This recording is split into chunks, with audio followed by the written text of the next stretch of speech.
అవకాశం ఇచ్చిన పాస్టర్ గారికి వందనాలు.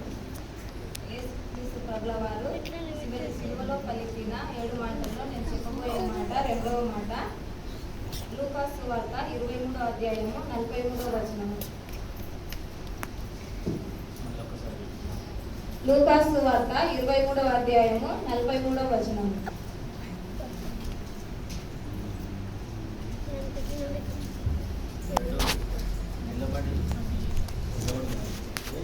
అందుకాయన వానితో, నేడు నీవు నాతో కూడా పరదేశంలో ఉండువని నిశ్చయముగా నీతో చెప్పుచున్నానెను.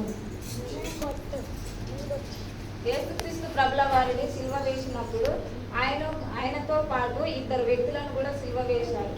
అందులో మొదటి వాడు, నీవు క్రీస్తువే కదా, దేవుడవే కదా, నీవు రక్షించుకొని మమ్మల్ని కూడా రక్షించు అని హేళన చేశాడు.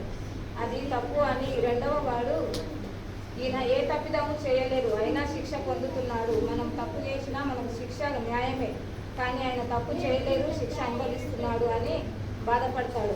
తర్వాత ఆయన చివరి క్షణాల్లో ఉన్నానని ఆ దొంగ తెలుసుకొని మారు మనస్సు పొంది ఈయన ద్వారానే నాకు రక్షణ పొందునని గ్రహించుకుంటాడు. తర్వాత యేసుక్రీస్తు ప్రభుల వారితో ఒక మాట అంటాడు, తండ్రి నీవు నీ రాజ్యంలో చేరినప్పుడు నన్ను జ్ఞాపకం చేసుకో అని చెప్తాడు. అందుకు యేసుక్రీస్తు ప్రభుల వారు ఆయనతో, నేడు నీవు కూడా నాతో పరదేశంలో ఉండు అని నిశ్చయంగా చెప్పుచున్నాను నేను. అదే మాట మనము కూడా చివరి రోజుల్లో దేవుని రాకడ కూడా సమీపంలో ఉన్నది. మనకు మారు మనసు పొంది నిజమైన రక్షణలోనికి వచ్చి ఆయనతో పాటు పశ్చాత్తాపడి నిజంగా ఉంటే మనం కూడా పరలోకంలో ఉండుమని ఈ దినాన మనకు గుర్తు చేస్తూ ఉన్నాడు. ఈ మాటను దేవుడు దీవించును గాక.